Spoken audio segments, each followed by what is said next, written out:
Hal-hazırda bayırda çox güclü bir yağış yağır. Göy gurulduyur və güclü, şiddətli bir yağış yağır, yağmur yağır.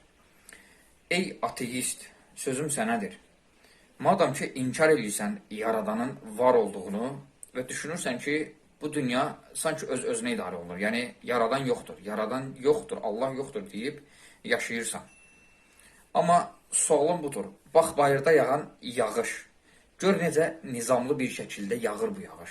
Yəni, bu yağış durmadan 3 gün də yağa bilər, durmadan bir həftə də yağa bilər, durmadan bir ay da yağa bilər ki, bütün həyat məhv olar. Yer üzündə olan bütün həyat, bütün canlılar məhv olar, tələf olar. Amma gör, uca Allah necə nizamlı bir şəkildə bu yağmuru yağdırır. Yəni, müəyyən bir vaxt qədər yağır, 1 saat, 5 dəqiqə, 10 dəqiqə, ondan sonra yağmur kəsir. Yəni, bu yağmur dayanmadan yağsa gör, yer üzündə nə qədər insanlar məhv olar, canlılar məhv olar.